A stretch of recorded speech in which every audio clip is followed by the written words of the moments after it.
Welcome guys, welcome to my channel. My name is Sarama and this wanna be the first video where we got from bronze to masters with a deck that is not considered a meta deck and not considered a rogue deck. However, first things first, it's kind of an anime deck and a lot of people love it. I love it.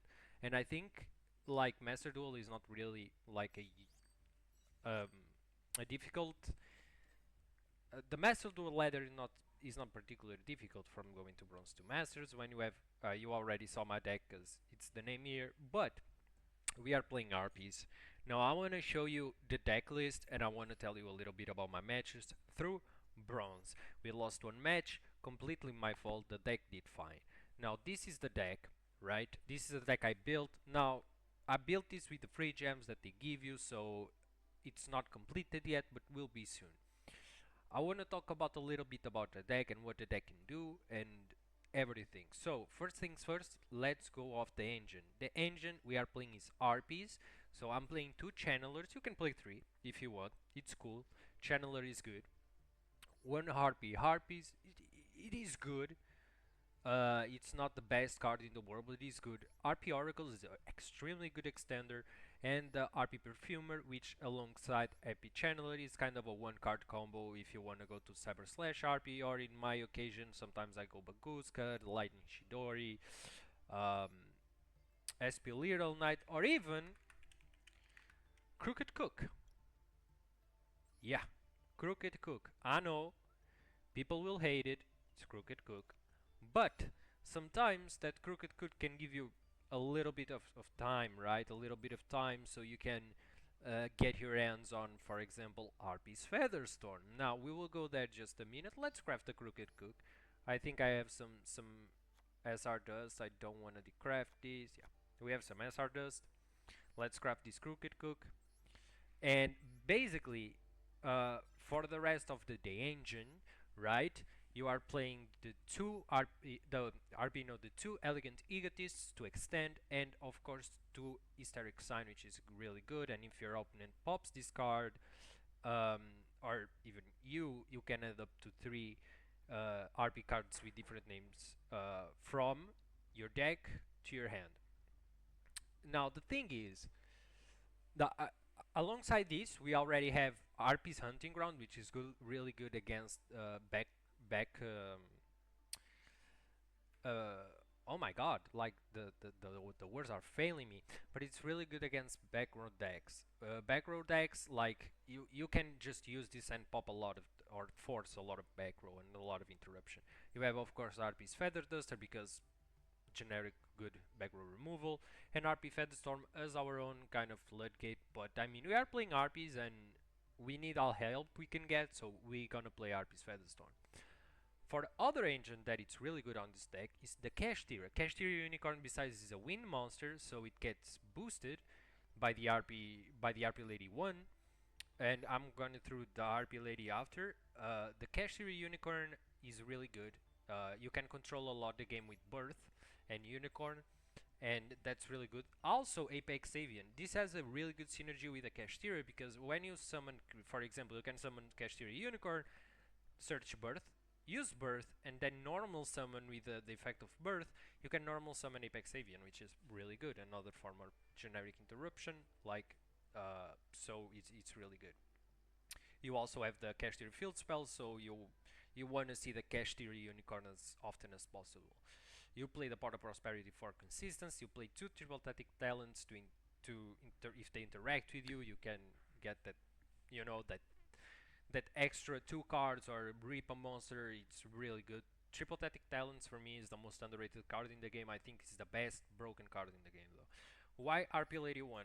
On the first, I was going to play this RP Lady to be OG, but to make SP Little Knight, you kinda need two effect monsters, and most of the time you're gonna have one RP on the field, and a Masquerina and a Unicorn, and you don't wanna really get rid of the Unicorn, so you kinda need to play an effect monster, so I'm playing RP Lady 1.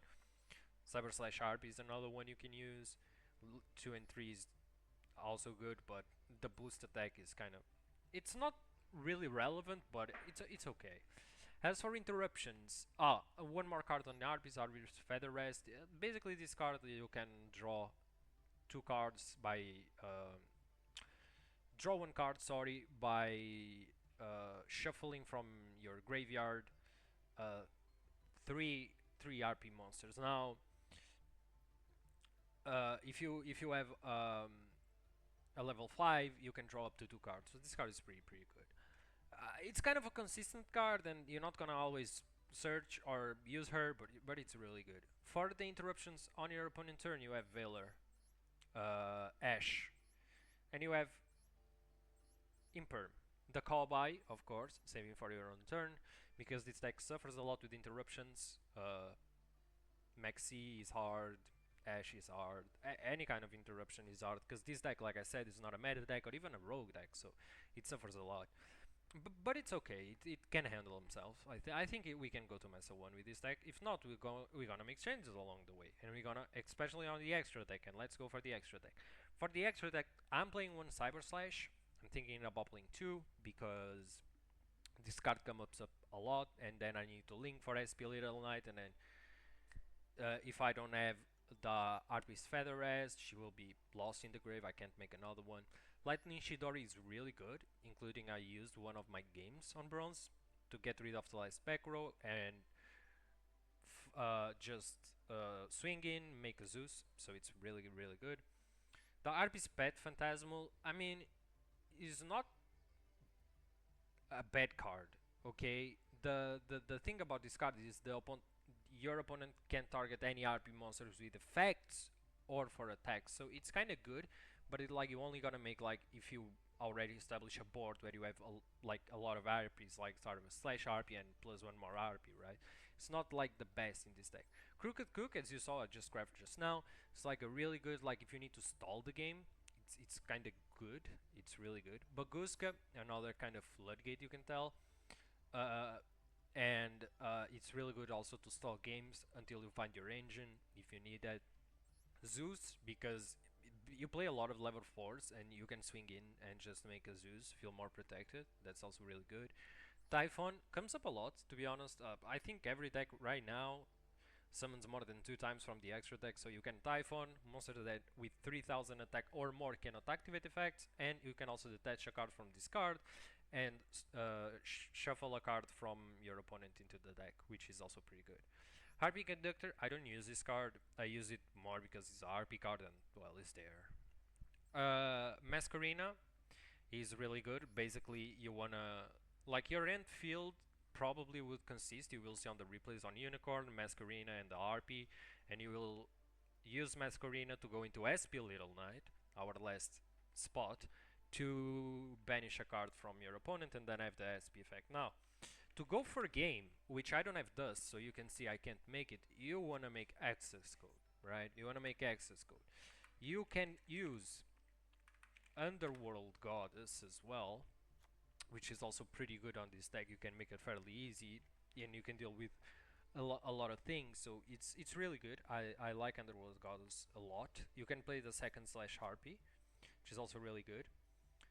You can play like a Link 3 like Nightmare Unicorn, for example, right? You can play like Nightmare Unicorn, so and take this out, right? This is just filler for the Pot of Prosperity, but these cards are just better. I just don't have the dust, and that's why I don't use it. So let's go for the matches, and I will explain a little bit more as long as we go. So this is our win-loss record. The first 2 games I didn't play RP. I played the random deck just to get some extra gems.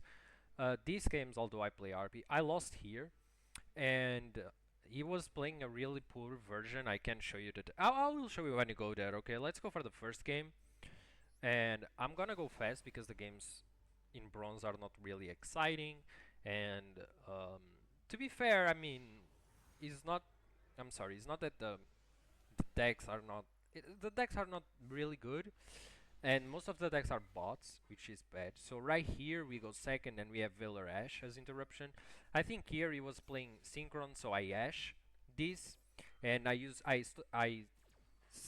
stick with the Valor for the Resonator, right? The Resonator that searches, but it just sets when he passes. Right here I know it's like a Resonator, so I just go cast your Unicorn, use the effect, go Birth. use Pot of Prosperity. Let's rip 6 of our deck and see what we can find. And yeah, like I said, not always about only the deck, but also the players. So EMST me like, oh, you're gonna lose a Pot of Prosperity. No, I'm not gonna lose nothing, but it's fine. Everyone make mistakes, and I'm sure they will learn from that. So we find Harpie, and we go for Harpie. Because we have, the thing is, even you can't put Cyber Slash Harpie, you don't need Cyber Slash Harpie. You need a Harpie because you can use Harpie's Featherstorm, and that's amazing. So we go for fight. I go Harpie, Unicorn, rip a card from the extra deck, rip the first dragon though, and right here, I'm just gonna do like I'm just waiting. He activates the effect.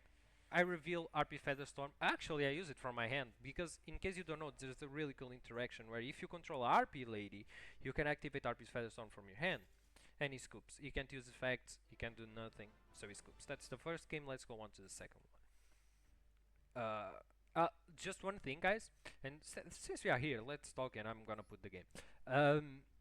Basically, I'm not showing all the games. I'm not gonna show all the games here on out because there's a lot of games, right? I'm gonna choose the best ones and show it to you.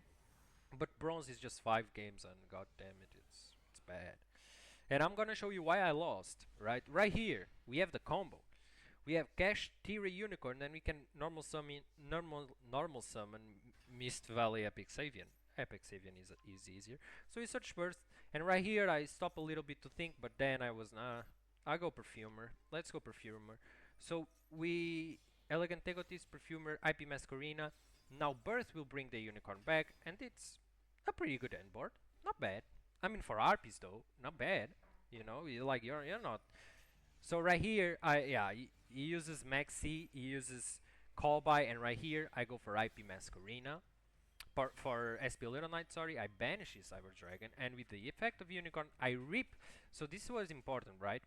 He scooped because I ripped the only card that can interact with SP Little Knight, and he just scooped because SP Little Knight still have a effect, right? He probably didn't have a hand to deal with that, which is kind of unfortunate, but it is what it is. For our third match, I don't remember the matches because 3 of the matches, if I'm not mistaken, or even the loss was made yesterday or something.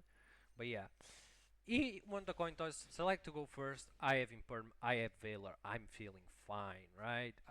And right here, it's a cool interaction because I don't know how mermills work, and I have no clue, right? So I let him play. I don't use nothing. I let him play until I see the XYZ monster. So he's just gonna search. He's just gonna do his thing. I really don't know how this deck works, or otherwise I will explain to you. But I really don't know. I don't use nothing. I save it. You go for a Biscayas. That's the name. Yeah. I didn't use nothing because a Biscayas says that once per turn is a quick effect, detach from material, negate effect of all face-up monster. This could be really devastating. So right here I thought, okay, let's save the imperm for our turn so our monsters don't get negated. However, when you use Coral Anemone to extend, I use effect Valor to negate. Now here he goes, and I'm like, okay, man, I'm fine. The only layer of interruption that I know is this, and I can just imperm. So I imperm before I start playing the game, and I go RP's Featherstorm to force the back row to activate, and then I just do my plays. I go this Ecstatic Sign, bring Elegant Tigatis again to hand so I can use it again, use 2 to Cyber Slash Harpie, and now we go into Typhon. Now, right here I made a mistake. I shouldn't go Typhon with Cyber Slash Harpie. I should keep the 2 Harpies and go into Typhon with Harpie Perfumer, because Typhon, you can XYZ Typhon with the attack with the monster with most attack on your field. What I didn't realize that it was needed to be the highest attack monster on your field. So I kind of made a mistake. I take that. I'm not perfect. I'm still learning. Use the effect of Typhon, set up his Featherstorm, and it's pretty much it. You can't activate monster effects, and it just passed. I didn't need to use RP Featherstorm. He scoops, fine. But there you go. We had RP Featherstorm in case he started to make more combos, right? So yeah, let's see where I missed though. And this is a voiceless voice deck, and I'm gonna tell you guys, like this is troll, but like the Kaya's is troll, but like he didn't play that against me. I will show you guys, but like it's really like it gave me a little bad taste in the mouth because I lost this game because I wanted to lose. I misplayed, and that misplay cost me. So I choose to go first. I let the coin decide because I don't know whether I wanna go first or second with this deck, to be honest. Planet, good. Unicorn, you know the deal. Go birth. Uh, Summon here, we're gonna summon Harpie. I'm sure we're gonna Hysteric Sign. Oh, we bought a Prosperity first. That's good. We're gonna we're gonna rip Harpie's Featherstorm here, and that's the biggest mistake. And you will see why. Not Harpie Featherstorm, but I mistake. So I go Harpie Lady, second Harpie Lady, go into Masquerina, bring back the Unicorn, and now that comes the mistake. So right here is the mistake. Is go Raigeki, yeah. So right here I should play Harpie's Featherstorm. However, I didn't. I went into SP Little Knight, Harpie Lady was destroyed, and my chance to use Harpie Featherstorm was ripped. So from here, I don't need to show you the game. From here, he popped off, he summoned like 3 monsters or something, and he beat me. So yeah. So right here was not like a thing of the deck, was me. I misplayed. I forgot that I need to have a winged beast monster on the field. So yeah, it was me. I take full responsibility for that loss. I played bad, but like yeah, like I really misplayed. Like after I misplayed, it's like oh shit, here we go again. You know, like it was completely my mistake. I let the coin decide. I didn't know what to do again. We open with a good hand, so we go Unicorn, catch Birth, go Perfumer. Perfumer, that's a good thing when you have Oracle in hand. I'm thinking about playing two actually, because this card is really good to have in hand. So you go, you make sort of a slash Harpie, and now you can actually extend with Oracle, use the effect, go into IP Masquerina, bring back the Unicorn, and now the Oracle will bring back you the Elegant Egotist. Right here is a really way better feel, right? Like, it's just better. So it's gonna start with the Pendulum Scale. I'm like, Harpie's Featherstorm. And now it tries to pop my Cyrus slash Harpie. I need to go into SP Little Knight. And I will ban his scale. And basically, like, there, he didn't play the game. He goes Sky Iris, I Ash. He, he technically, like, dodge by destroying to inflict 500 damage, which is like, I don't care. And here we go just combat. We swing in with SP. That's what I mean. Like you need access code, because if you have access code, everything is gonna be easier. You can finish the games really easier. So this deck really need access code. I just didn't have gems to make it. So here you go, pop again, show Odd Ice Pendulum, go Odd Ice Pendulum, activate this effect, and the game is over, right? The game is over on board. And I rip a Nightmare Unicorn from my hand, and even if before I had a chance to use him, he just scoops. So pretty much it was not like really a difficult match, to be honest. So and for the last game where I rank up to silver, I didn't show the rookie because again the rookie were I did with the starter deck that they give you, made some changes, and yeah. He selected to go first, and right here I'm really scared because I don't see any layer of interruption in my hand. So I'm really scared. And right here when he played Unexpected, I'm like, it's Rick, I'm gonna scoop. It's not Rika though, it's the Joker deck. I don't know how this deck works, and I'm not gonna lie, like I just don't know how this deck works. I see the Sphere mode, and like I think he's playing like a God deck because he can normal summon level 10 and blah blah blah. And this kind of messes my head a little bit. I didn't know what to do. So I go RP Channeler, activate effect. He's gonna negate with Ash Blossom. And again, like I said, these ranks is not only about the decks that is a little bit boring, it's also about the players that make a lot of misplays. We go with Static Sun, and right here, not right here, we go Elegant Egotist, and right here he goes in Perm, which does nothing. Which honestly, like, does nothing. And right here we go into actually an XYZ play that I told you, Lightning Shidori. It will take care of the last card, last back row, and we go battle. And basically is that it? We go Zeus, make the board a little bit more safe. Zeus also, if I'm not mistaken, I can be mistaken, and you can let me know, but I think Zeus triggers this, because if this card is in your graveyard because it was sent there from the hand or field this turn, right? So this triggers, Zeus triggers the Static Sign, which is really good. Anyway, we go Birth, Unicorn, E-Scoops. Basically was that it. So I'm gonna give you a last shot at the deck. This was our run to silver. In silver, we're not gonna show all the matches. We're gonna try to sort out. This was just the first episode and what we wanna do. So it was a little bit more more, more noticeable. But basically, if you want to play a deck like this, not you really want access code, like for sure. You can play Celine, not Celine with Veiler maybe, but I don't know if it's consistent enough. And yeah, you really need access code if you don't want it. Underworld God is really good. Second Cyber slash RB that I decrafted by the way, but yeah. And I think this deck can go to Master 1, and let's see on the next episode. Well, anyway, thanks to you all for being here with me, and see you all next time. Peace.